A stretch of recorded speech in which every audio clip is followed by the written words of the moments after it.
کاشان بصیرت YouTube channel. کتاب کا نام فلسفہ حجاب، جس کے رائٹر ہیں شہید مرتضیٰ مطہری صاحب قبلہ، اور یہ ہے پارٹ نمبر 13، اور ہم پڑھنے جا رہے ہیں پیج نمبر 145 سے. اپنی ریڈنگ کا آغاز کریں گے. یہ بتاتی چلوں کہ جس ہیڈنگ کے تحت ہم نے پڑھ رہے تھے ریڈنگ، جو لاسٹ آڈیو میں بھی ہم نے کی تھی، وہ تھا اجتماعات میں عورت کی شرکت.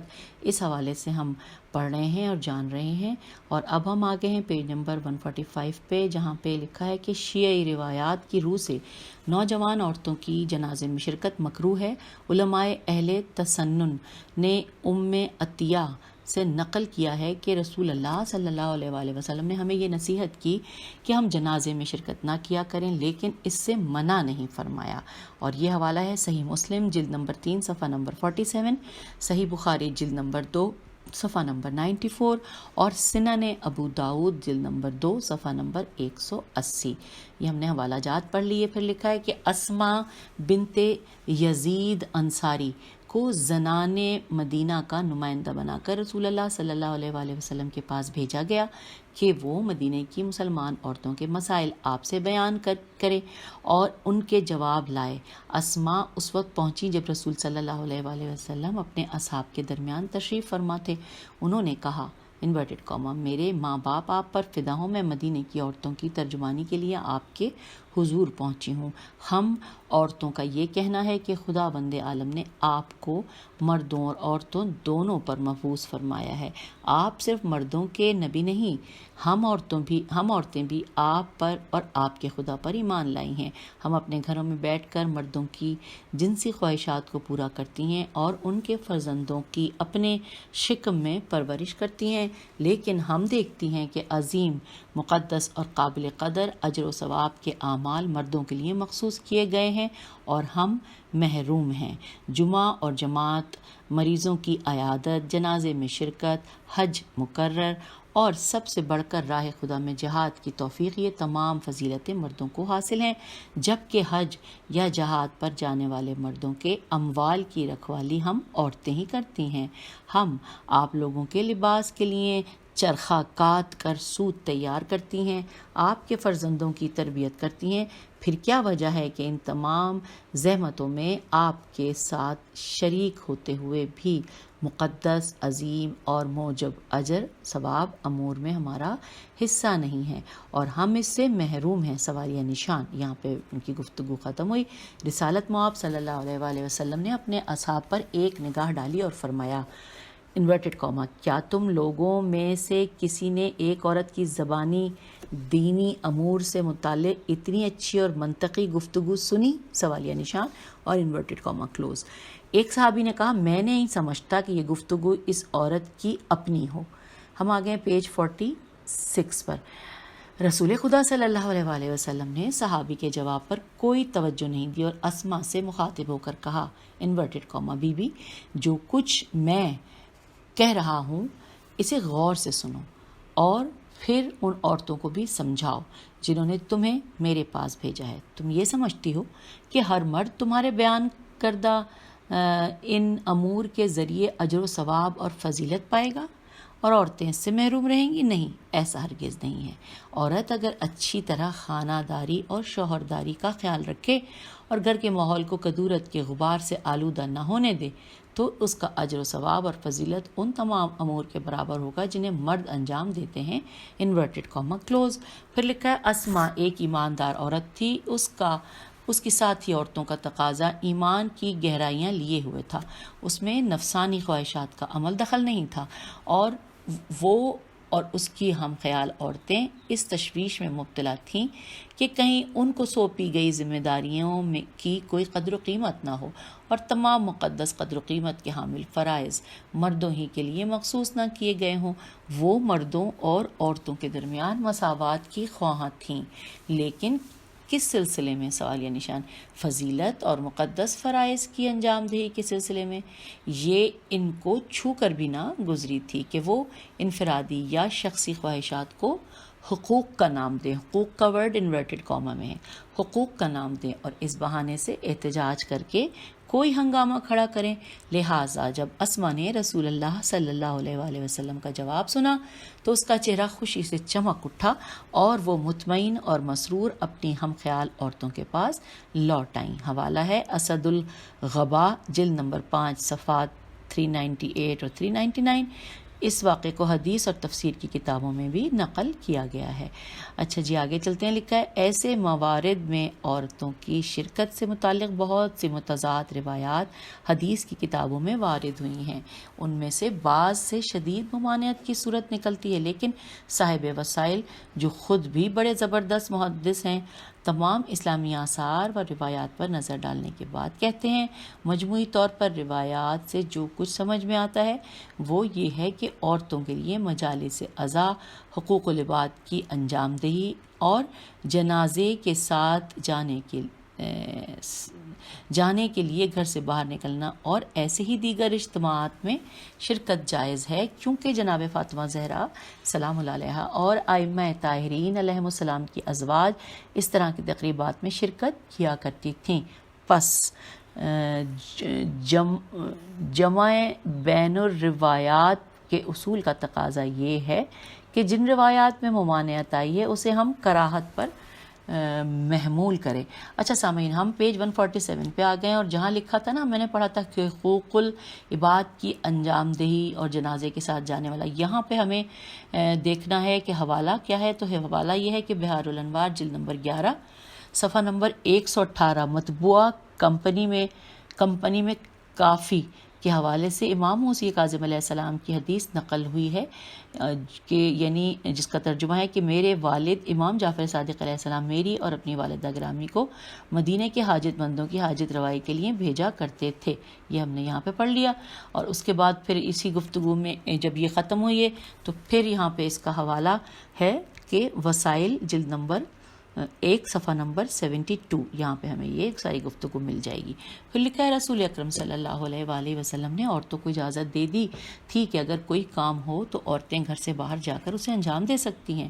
زوجہ رسول صلی اللہ علیہ وآلہ وسلم سودا بنت زمیم ہے، ایک دراز خط خاتون تھیں۔ ایک رات وہ رسول اللہ صلی اللہ علیہ وآلہ وسلم کی اجازت سے کسی کام سے باہر نکلیں، گو رات کا وقت تھا۔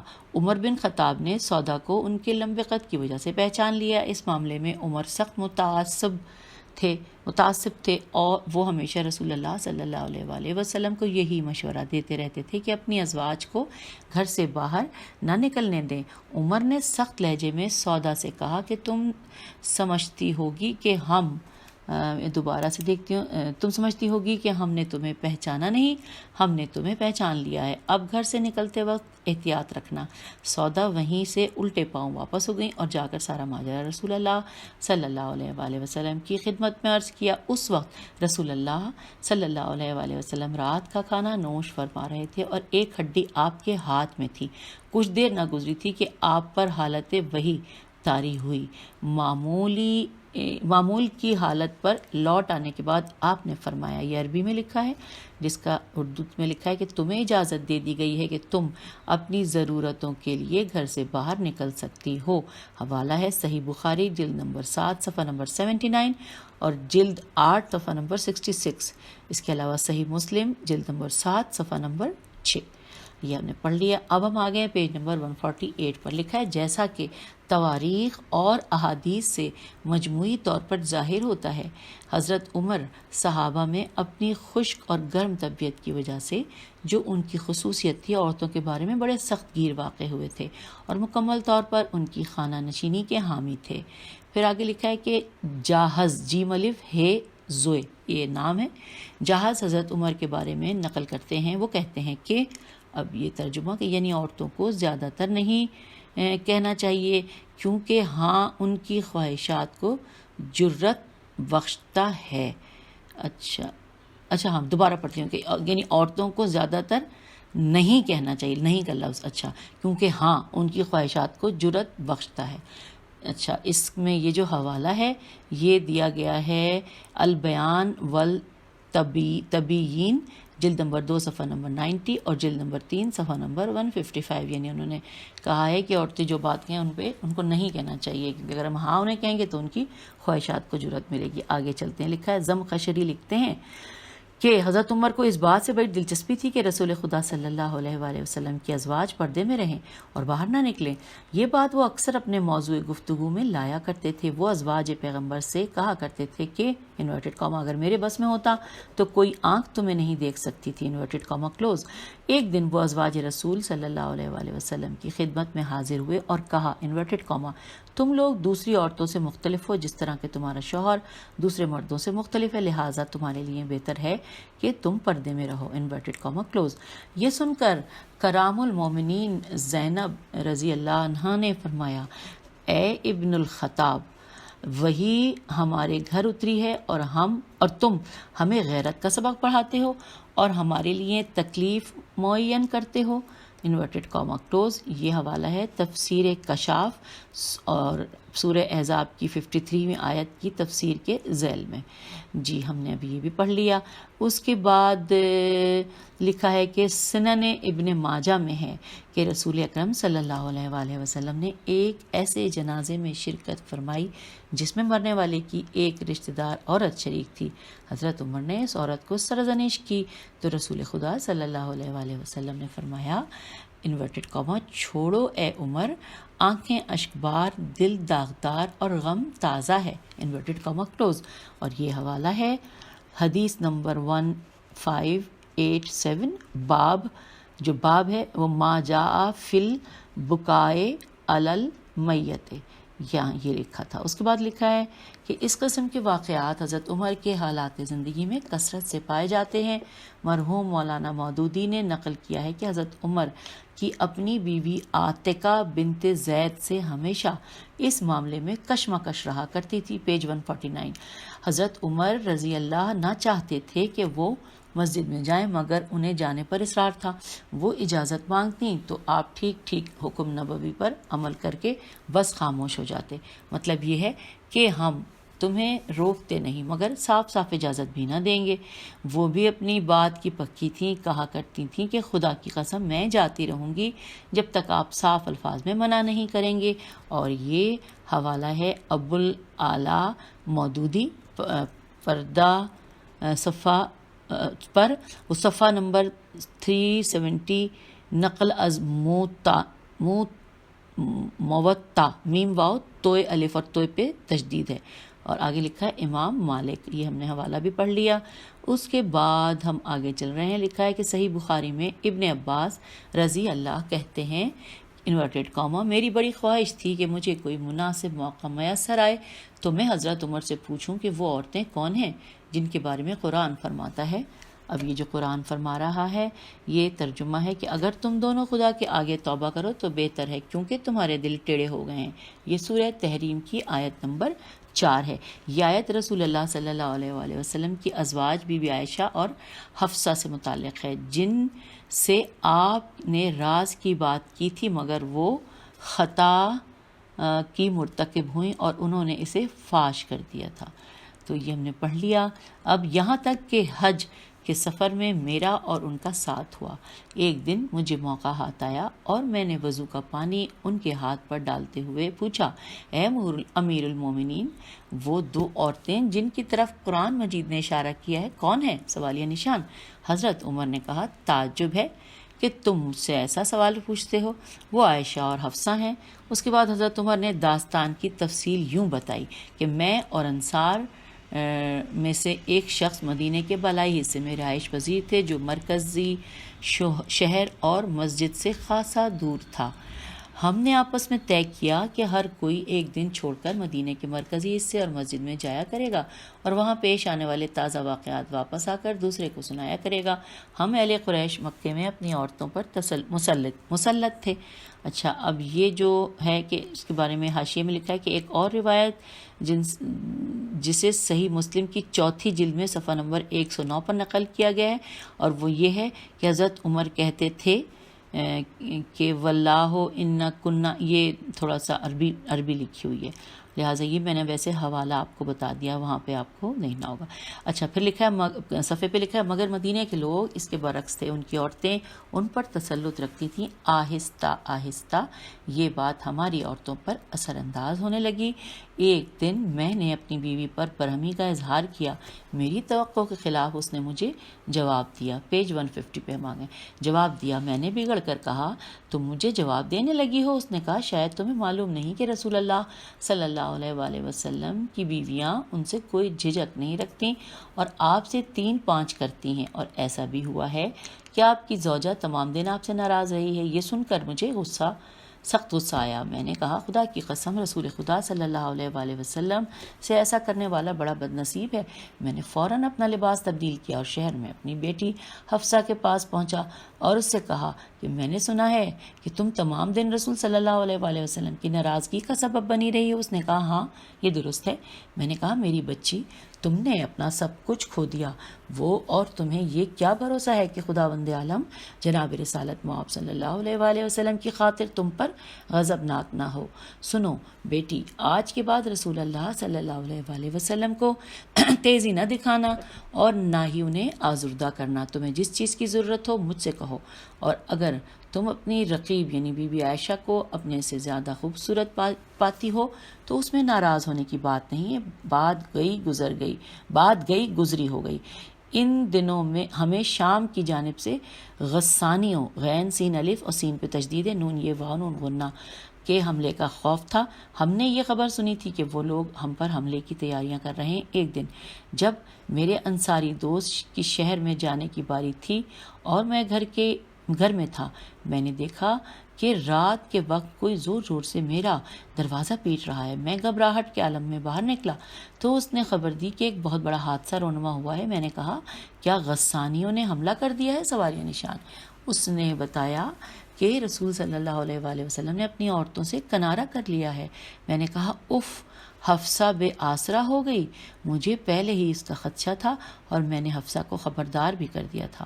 اگلے پیراگراف میں لکھا ہے کہ میں نے الصبح لباس تبدیل کیا اور نماز کی ادائیگی کے لیے مسجد روانہ ہوا اور وہاں رسول اللہ صلی اللہ علیہ وآلہ وسلم کے ساتھ باجماعت نماز ادا کی۔ آپ نماز سے فارغ ہو کر اپنے مخصوص کمرے میں داخل ہوئے اور سب سے کنارہ کر لیا۔ میں حفصہ سے ملنے گیا، وہ ایک گوشے میں بیٹھی رو رہی تھی۔ 151 پیج پہ ہم آ گئے ہیں اور یہاں پہ لکھا ہے کہ میں نے کہا تم کیوں رو رہی ہو؟ کیا میں نے تم سے نہیں کہا تھا کہ رسول اللہ صلی اللہ علیہ وآلہ وسلم کو اس قدر نہ ستایا کرو؟ اچھا بتاؤ کیا انہوں نے تمہیں طلاق دے دی ہے؟ اس نے کہا مجھے نہیں معلوم، میں بس اتنا جانتی ہوں کہ انہوں نے ہم سب سے کنارہ کر لیا ہے۔ میں مسجد میں پہنچا، میں نے دیکھا کہ کچھ لوگ ممبر کے گرد جمع ہو کر رو رہے ہیں۔ میں کچھ دیر ان کے پاس بیٹھا، لیکن چونکہ میں بہت بے چین تھا اس لیے میں جناب رسالت مآب صلی اللہ علیہ وآلہ وسلم کے حجرے کی سمت گیا۔ دروازے پر ایک حبشی غلام بیٹھا ہوا تھا۔ میں نے اس سے کہا کہ جاؤ اور جا کر رسول اللہ صلی اللہ علیہ وآلہ وسلم سے کہو کہ عمر اندر آنے کی اجازت چاہتا ہے۔ غلام گیا اور اس نے واپس آ کر کہا کہ میں نے اطلاع پہنچائی مگر رسول اللہ صلی اللہ علیہ وآلہ وسلم نے سکوت اختیار کیا ہے۔ یہ سن کر میں ممبر کے گرد جمع ہونے والے لوگوں میں واپس لوٹا اور کچھ دیر وہاں گزاری مگر مجھ سے رہا نہ گیا۔ میں نے پھر واپس آ کر دربان سے ملاقات کی اجازت چاہی۔ وہ اندر گیا اور آ کر پھر یہی کہا۔ میں نے اجازت طلب کی مگر رسول صلی اللہ علیہ وآلہ وسلم نے جواب نہیں دیا۔ میں تیسری مرتبہ ممبر کے گرد جمع ہونے والوں کے درمیان پہنچا جو حضرت صلی اللہ علیہ وآلہ وسلم کی ناراضگی کی بنا پر فکر مند تھے، لیکن پھر مجھ سے بیٹھا نہ گیا۔ تیسری بار پھر میں نے دربان سے جا کر داخلے کی اجازت چاہی۔ اس نے پھر لوٹ کر یہی کہا کہ رسول اللہ صلی اللہ علیہ وآلہ وسلم نے سکوت اختیار کر رکھا ہے۔ میں مایوسی کے ساتھ واپس جانے لگا۔ اچانک دربان نے آواز دی اور کہا پیغمبر نے تمہیں اجازت دے دی ہے، اب تم آ سکتے ہو۔ جب میں اندر داخل ہوا تو میں نے دیکھا کہ رسول اللہ صلی اللہ علیہ وآلہ وسلم پہلو کے بل فرش زمین پر لیٹے ہوئے تھے۔ آپ کے سرہانے کھجور کی چھال کا تکیہ تھا اور آپ کے بدن پر کنکریوں کے نشانات پڑ گئے تھے۔ آگے لکھا ہے میں نے سلام کیا اور کھڑے ہو کر عرض کی یا رسول اللہ صلی اللہ علیہ وآلہ وسلم، سننے میں آیا ہے کہ آپ نے اپنی ازواج کو طلاق دے دی ہے، کیا یہ سچ ہے؟ آپ نے فرمایا نہیں۔ میں نے کہا اللہ اکبر اور کھڑے کھڑے گفتگو شروع کی۔ میں چاہتا تھا کہ دل لگی کا کوئی راستہ کھل جائے۔ میں نے کہا ہم قریش کے لوگ جب تک مکے میں تھے اپنی عورتوں پر مسلط تھے، اب ہم اس شہر میں آ گئے ہیں اور بدبختی سے یہاں کی عورتیں مردوں پر مسلط ہیں۔ رسول اللہ صلی اللہ علیہ وآلہ وسلم نے یہ سن کر تبسم فرمایا۔ ہم آ گئے ہیں سامعین پیج نمبر 152 پر۔ لکھا ہے میں نے اپنی بات جاری رکھی اور کہا کہ میں نے پہلے ہی حفصہ کو کہہ دیا تھا کہ اگر عائشہ تم سے زیادہ خوبصورت اور زیادہ محبوب ہے تو اس میں جھنجھلاہٹ کی کوئی بات نہیں۔ رسول اللہ صلی اللہ علیہ وآلہ وسلم تم سے زیادہ وسلم کے چہرے پر تھوڑی سی مسکراہٹ نمودار ہوئی۔ یہ دیکھ کر میں نے بیٹھنے کی جرت کی اور اپنے اطراف میں دیکھا مگر مجھے کوئی چیز نظر نہیں آئی سوائے بکری کی 3 کھالوں کے جو ایک کونے میں رکھی ہوئی تھی۔ میں نے عرض کیا یا رسول اللہ دعا فرمائیں کہ اللہ تعالیٰ آپ کی امت کو ترقی عنایت فرمائے اسی طرح جس طرح روم اور فارس کے لوگ نعمتوں سے مالا مال ہیں۔ رسول اللہ صلی اللہ علیہ وآلہ وسلم جو تکیے کے سہارے آرام فرما رہے تھے اچانک اٹھ بیٹھے اور فرمایا یہ آسائشیں لطف الہی کی دلیل نہیں ہیں، انہوں نے ان نعمتوں کو آخرت کے بجائے اس دنیا میں خداوند عالم سے حاصل کر لیا ہے۔ میں نے عرض کی میں اپنی بات پر نادم ہوں، آپ میرے حق میں دعائے مغفرت فرمائیں۔ اگلے پیراگراف میں لکھا ہے کہ اس کے بعد 1 ماہ تک رسول اکرم صلی اللہ علیہ وآلہ وسلم اپنی بیویوں سے الگ رہے۔ وجہ یہ تھی کہ بی بی حفصہ نے ایک راز بی بی عائشہ پر ظاہر کر دیا تھا۔ نہ یہ آگے اب جو بات ہے وہ بریکٹ میں لکھیے، ظاہر کر دیا تھا، نہ یہ کہ جیسا کہ عمر نے سمجھا تھا کہ ازواج رسول صلی اللہ علیہ وآلہ وسلم کچھ زیادہ زبان چلانے لگی تھیں جس سے حضرت صلی اللہ علیہ وآلہ وسلم کو تکلیف ہوئی تھی، اس لیے آپ نے ان سے بول چال ترک کر دی تھی۔ یہاں پر یہ بریکٹ ختم ہو گیا۔ تو اب ہم جو پڑھ رہے تھے وہ یہ کہ بی بی حفصہ نے ایک راز بی بی عائشہ پر ظاہر کر دیا تھا، زبان چلانے لگی۔ 1 ماہ بعد آپ نے اپنی ازواج سے رجوع فرمایا۔ اس دوران آیہ تیخے یہ رے نازل ہو چکی تھی جس میں کہا گیا تھا کہ اگر ازواج رسول میں سے کوئی اپنی ازدواجی زندگی سے ناخوش ہے تو رسول صلی اللہ علیہ وآلہ وسلم کو چاہیے کہ وہ نہایت خوش اسلوبی سے کافی مال کے ساتھ اسے اس کے امر میں آزاد کر دیں تاکہ وہ جہاں چاہے چلی جائے اور جس سے چاہے زندگی کا بندھن جوڑے، اور جو اسی سادہ زندگی کے ساتھ رسول صلی اللہ علیہ وآلہ وسلم کے ساتھ نباہ کرنا چاہے وہ ان کے ساتھ ازدواج قائم رکھ سکتی ہے۔ سب نے کمال رضایت سے کہا ہم خدا اور رسول صلی اللہ علیہ وآلہ وسلم کو اپنے لیے منتخب کرتی ہیں اور زوجیت کے اس افتخار کو اپنے ہاتھ سے کھونا نہیں چاہتی ہیں۔ یہ حوالہ ہے صحیح بخاری جلد نمبر 7 صفحات ہیں 36 اور 37 اور صحیح مسلم کی جلد نمبر 4 صفحات ہیں 192 اور 194۔ پھر لکھا ہے ہاں تو یہ افراط و تفریط کے درمیان اسلام کی روش، جیسا کہ ہم عرض کر چکے ہیں کہ اسلام جنسی آزادی کے خطرات سے بخوبی واقف ہے اور اسی لیے اجنبی مرد و زن کے میل جول اور تعلقات کے سلسلے میں بڑی احتیاط سے کام لیتا اور ان حدود کا تعین کرتا ہے کہ جن کی پابندی کرنے سے کوئی فساد رونما نہ ہو۔ مختصر یہ کہ وہ عورتوں کو مردوں سے دور رکھنے کا حامی ہے۔ ہم آگئے ہیں پیج 153 پر۔ آئیے آگے پڑھتے ہیں۔ لکھا ہے اسلام عورتوں کو مسجد میں نماز ادا کرنے کی اجازت دیتا ہے مگر مردوں کے اختلاط الف خ ت لام الف توئے کے ساتھ نہیں، وہ ان کے لیے علیحدہ مقام کا تعین کرتا ہے۔ کہتے ہیں کہ رسول اللہ صلی اللہ علیہ وآلہ وسلم نے اپنے دور حیات میں عورتوں کے مسجد میں داخلے کے لیے ایک خاص دروازے کا تعین فرمایا۔ ایک دن آپ نے دروازے کی طرف اشارہ کر کے فرمایا کہ ترجمہ کی یعنی اچھا ہے کہ اس دروازے کو عورتوں کے لیے مخصوص کر دیا جائے۔ پھر لکھا ہے بعد میں حضرت عمر نے صریحاً مردوں کو اس دروازے سے آنے کی ممانعت کر دی۔ یہ حوالہ ہے سنن ابو داؤد جلد نمبر 1 صفحہ نمبر 109۔ پھر لکھا ہے نیز یہ بھی کہا جاتا ہے کہ رسول اللہ صلی اللہ علیہ وآلہ وسلم نے یہ حکم دیا تھا کہ نماز شب کے اختتام پر پہلے عورتوں کو باہر جانے کا موقع دیا جائے پھر مرد باہر نکلے۔ آپ کو یہ بات پسند نہیں تھی کہ مرد و زن اختلاط کے ساتھ مسجد سے باہر نکلیں، اس لیے کہ فتنے اسی اختلاط سے ابھرتے ہیں۔ پھر لکھا ہے جناب رسول اللہ صلی اللہ علیہ وآلہ وسلم مرد و زن کے اختلاط اور تقرب سے بچنے کے لیے یہ حکم فرماتے تھے کہ مرد شاہراہوں اور گلی کوچوں میں کنارے سے ہٹ کر اور عورتوں کے کنارے کے ساتھ ساتھ چلیں۔ حوالہ ہے کافی جلد نمبر 5 صفحہ نمبر 518۔ پھر آگے لکھا ہے کہ ایک دن رسول اللہ صلی اللہ علیہ وآلہ وسلم مسجد سے باہر تشریف فرما تھے۔ آپ نے دیکھا کہ مرد و زن ساتھ ساتھ مسجد سے نکل رہے ہیں۔ یہ دیکھ کر آپ نے عورتوں سے فرمایا بہتر یہ ہے کہ آپ مرد و زن کے نکل جانے تک صبر رکھ کریں، آپ کنارے کنارے چلیں اور مرد راستے کے درمیان چلیں۔ حوالہ ہے سنن ابو داؤد جلد نمبر 2 صفحہ نمبر 658۔ اور اب ہم آ گئے اس کتاب کے پیج نمبر 154 پہ۔ لکھا ہے اسی مناسبت سے فقہا فتوے دیتے ہیں کہ عورتوں اور مردوں کا ایک ساتھ مل کر چلنا مکروہ ہے۔ مرحوم آیت اللہ سید محمد کاظم طباطبائی یزدی بریکٹ میں لکھا ہے قدس سرا قاف دال سین اور سین رہے، یہ بریکٹ میں لکھا تھا، فرماتے ہیں ترجمہ کہ مردوں اور عورتوں کا اختلاط مکروہ ہے مگر وہ عورتیں جو سن رسیدہ ہوں۔ اور یہ حوالہ ہے غزوۃ الوثقہ پہلی فصل مسئلہ نمبر 49۔ اچھا جی آگے چلتے ہیں۔ لکھا ہے سچ تو یہ ہے کہ جس کسی کا دل بیمار نہ ہوگا وہ تسلیم کرے گا کہ اسلام کا راستہ معتدل اور متوازن ہے۔ اسلام نے جہاں جنسی روابط کی پاکیزگی کا خیال رکھا ہے وہاں عورتوں کو اپنی صلاحیتیں بروئے کار لانے کی ممانعت نہیں کی، بلکہ یہ اہتمام کیا کہ اگر یہ طریقہ روح بعمل لایا جائے تو انسان کی روح سلامت رہے گی، گھریلو روابط میں خلوص پیدا ہوگا اور معاشرے میں مرد و زن صحیح طور پر فعال کردار ادا کر سکیں گے۔ اچھا سامعین ہم نے یہ پڑھ لیا، اب اگلی ہیڈنگ آ گئی ہے اخلاقی تاکیدات۔ آئیے جانتے ہیں، لکھا ہے اصول کافی میں اس مضمون کی بعض روایات نقل ہوئی ہیں کہ مرد کی توجہ زمین پر ہے اور عورت کی مرد پر، پس عورتوں کو گھروں میں بند کر دو۔ پھر لکھا ہے خود صاحب کافی سقط الاسلام محمد یعقوب کلینی کا خیال ہے کہ اس سے مراد یہ ہے کہ لڑکیوں کو جس قدر ہو سکے شادی کے بندھن میں باندھ دو۔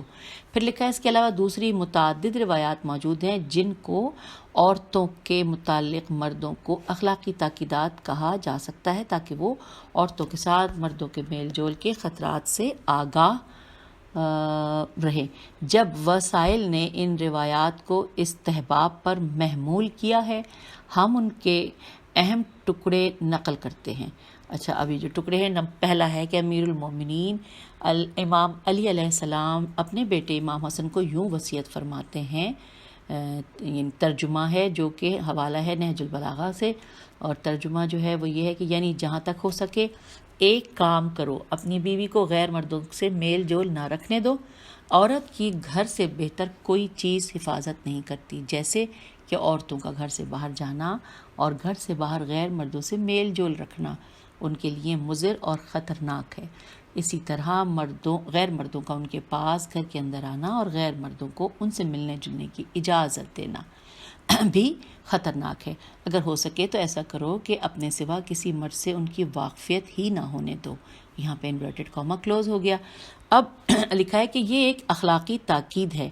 علماء اسلام اس جملے کو اخلاقی تاکیدات کے زمرے میں لاتے ہیں، لیکن اگر اس کی تعبیر کو ہم چھوڑ دیا جاتا تو ہم شاید اب یہ ورڈ جو اخلاقی تاکیدات کا ورڈ ہے یہ انورٹڈ کاما چھوڑ دیا جاتا تو ہم شاید اخلاقی تاکیدات سے کہیں آگے نکل گئے ہوتے، بلکہ ہمارا فیصلہ چہرے اور ہاتھوں کو چھپانے سے بھی زیادہ شدید ہوتا، اور ہم یہی استنباط کرتے کہ عورت کو گھر کی چار دیواری میں محبوس ہونا چاہیے۔